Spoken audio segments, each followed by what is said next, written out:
Brown with the Year in video. In 2005, terrorism, religion, and Mother Nature topped headlines. Throughout the year, we've brought you these moving images. Now, here's a look back at the most compelling clips of 2005. We begin with a dominant story, Iraq.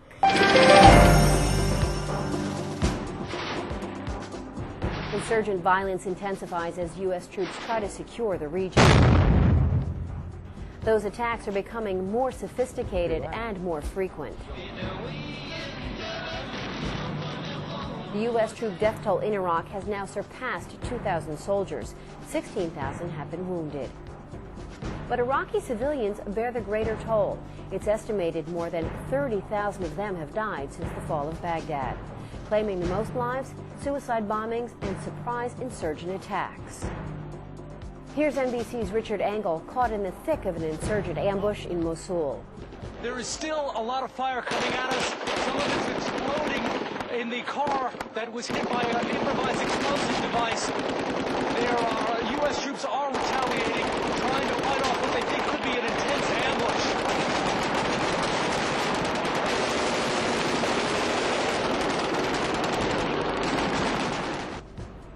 Three bombs exploded that day, killing more than a dozen people. As the fight for democracy continues in Iraq, the fight against the war strengthens at home. At the forefront, Cindy Sheehan, the mother of a fallen soldier, Casey Sheehan. She and scores of others are calling for the immediate withdrawal of troops from that region. But progress is being made there. Coalition forces are training thousands of Iraqi soldiers to lead the fight against terror. Diplomatic strides are also being made. Amid threats and intimidation, 8 million men and women voted in the country's first free election in nearly 50 years. Almost 10 million participated in a constitutional vote, and strong turnouts were reported for Iraq's parliamentary elections. Justice in action. The trial of Saddam Hussein, the former dictator, and several of his allies stand trial in Iraq, charged with murder and torture. Saddam is being tried by his own countrymen and could face death by hanging.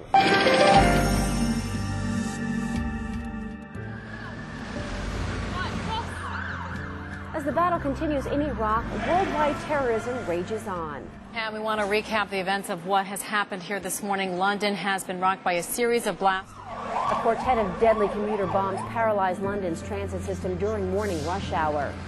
Nearly 40 people were killed and more than 700 others were injured. An al-Qaeda group claimed responsibility for the attack. In Jordan, suicide bombers strapped with explosives strike 3 hotels in Amman. One of the hotels was hosting a wedding party.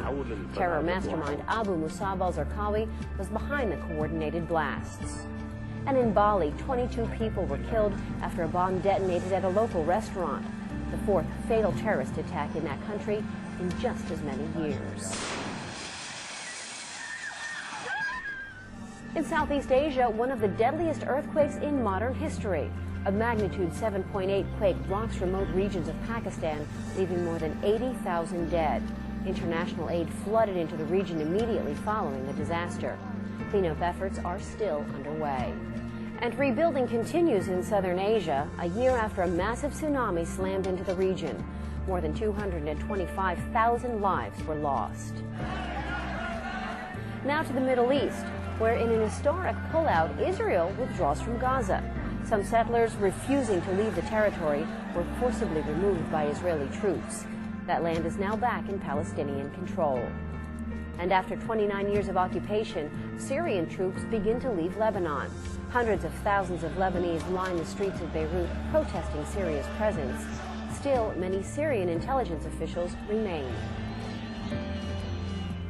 And at the Vatican, thousands gathered to say goodbye to an icon, Pope John Paul II. Ut ecclesiam tuam sanctam regeret conservare digneris.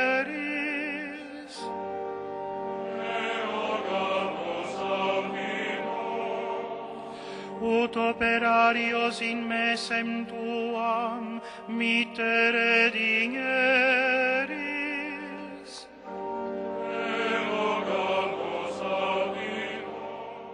The pontiff was laid to rest beneath St. Peter's Basilica. Cardinals from around the world came to pay their respects and take on the daunting responsibility of choosing a new pope.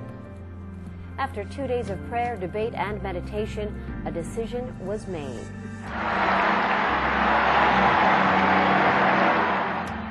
Habemus Papam. German Cardinal Joseph Ratzinger was elected. He took the name Benedict XVI and became the 265th pontiff in the Church's history.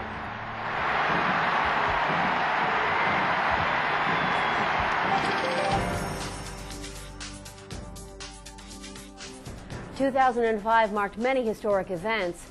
One the Gulf Coast of the U.S. won't soon forget. Hurricane Katrina, a Category 5 storm and one of the deadliest ever to hit American shores. It quickly grabbed headlines. The Today Show's Matt Lauer and Katie Couric take a look back at the storm's lethal path of destruction. This has been such a difficult week. The slow-motion disaster unfolding all across the Gulf Coast. The past 4 days have featured searing images of nature's fury and desperate people crying out for help. Here is a look back at a week we'll never forget.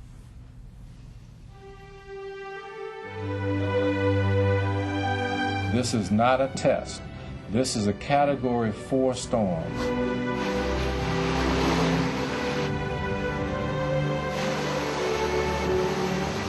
We are dealing with one of the worst natural disasters in our nation's history.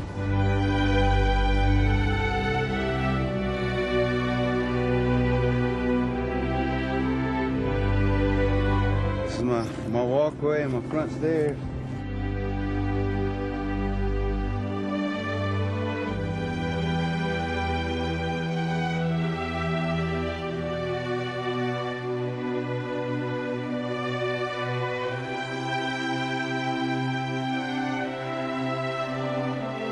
We love you, girl, but we don't know where you're at.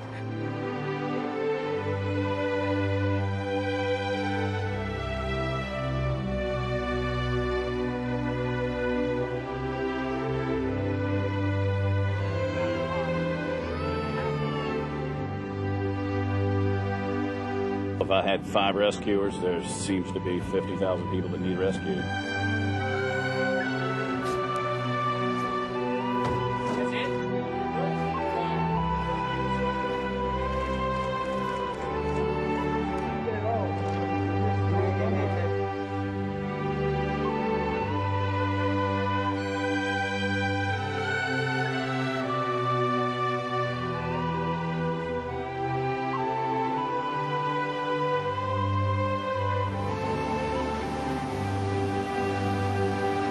The children have nothing to eat or drink. Look how hot he is. He's not waking up very easy.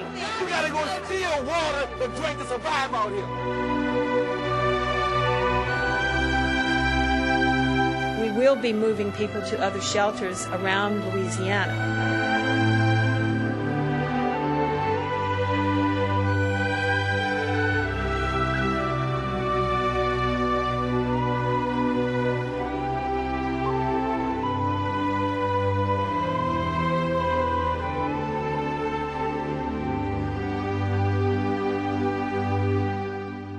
Katrina was just the 11th storm of the hurricane season. 26 named storms developed in 2005, the busiest hurricane season on record. 2005 also proved to be a volatile year in politics. In January, thousands lined the streets of Washington to both cheer and protest the second inauguration of President Bush. William Rehnquist administered the oath of office to the president. It was one of the last public appearances by the Chief Justice. After serving 33 years on the High Court, William Rehnquist died at the age of 80. The president tapped Judge John Roberts, originally nominated to replace the retiring Sandra Day O'Connor, to fill the seat of Chief Justice. Confirmations began almost immediately. The Senate approved. The Roberts Court began its first session in October. Likely to be on this court's docket, right-to-life issues. The country was galvanized as family, politics, and religion all played controversial roles in the fate of Terri Schiavo, a brain-damaged woman who had been connected to a feeding tube for 15 years. Amid protests, Senate hearings, and even a presidential bill, a Florida judge ordered the 41-year-old's feeding tube removed. Schiavo died 13 days later on March 31st. But America put politics aside to celebrate the life of a civil rights pioneer, Rosa Parks. the woman who refused to give up her bus seat to a white man in 1955. She died at the age of 92. Political, religious, and civil rights leaders joined thousands in Detroit to bid parks farewell. I wish I had 10,000 tongues just to thank you. If I were Chinese, I'd say oh dear. If I were Danish, I'd say mangatat. If I were Italian, I'd say grazia. If I were Hebrew, I'd say toda rabba. If I were Greek, I would say Eucharisto. If I were Japanese, I'd say domo arigato. If I were Portuguese, I'd say obrigado. If I were Spanish, I'd say muchas gracias. If I were German, I'd say danke schön. If I were French, I'd say merci beaucoup. If I were Russian, I'd say spasiba. If I were Kenyan, I'd say ashanta. If I were Nigerian, I'd say eshe pupu. If I were Zulu, I'd say india bonga. If I were Sutu, I'd say keyali boha. If I were deaf, I'd say, but since I am who I am, and I got what I got, and I feel what I feel, I'll just say thank you, praise your name, amen. In February, emphysema claimed the life of legendary entertainer Johnny Carson. The former host of The Tonight Show died at his Malibu home. Carson was 79 years old. And a stunning admission from the face of ABC News. Peter Jennings told his World News Tonight viewers he suffered from lung cancer and was going off the air during his treatment. Jennings' goodbye was his final farewell. He died 4 months later. In other stories making headlines in 2005, a return to space. 3, 2, 1, and liftoff of Space Shuttle Discovery, beginning America's new journey to the moon, Mars, and beyond. The shuttle Discovery blasted off from Cape Canaveral, Florida, marking NASA's first manned space mission since the Columbia crashed in 2003. Its mission to restock and repair the International Space Station. A piece of debris broke off the shuttle during liftoff, worrying engineers it could burn up upon re-entry. A spacewalk to repair the craft did the job, and all 7 astronauts returned to Earth safely. From space travel to the moonwalk, yes, a cheesy transition, but how else would you intro Michael Jackson? The pop star took center stage in the summer, standing trial, charged with child molestation, conspiracy, and giving alcohol to minors. The highly publicized trial lasted more than 14 weeks. In the end, Jackson was cleared of all charges.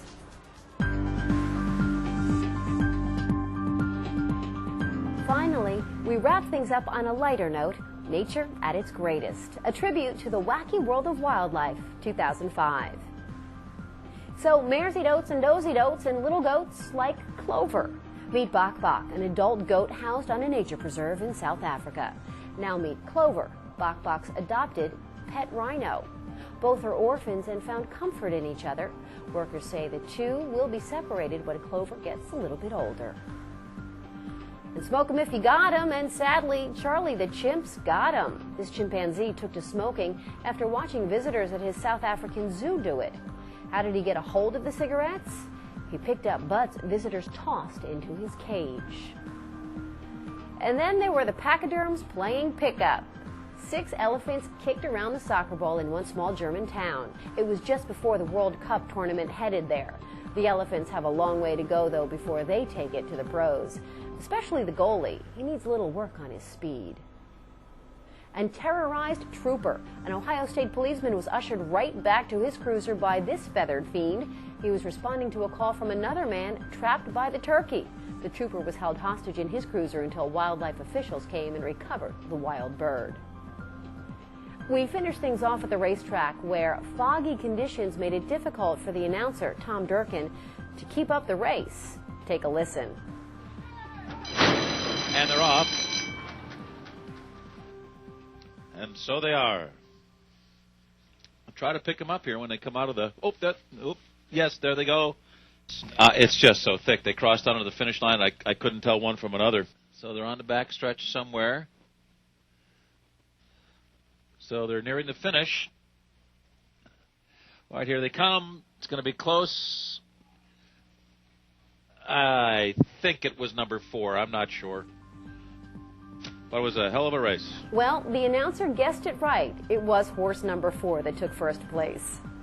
That's all for the Year in Video 2005. Be sure to check out all of MSNBC.com's Year in Review presentations by clicking the link to the right. I'm Dara Brown, wishing you a Happy New Year.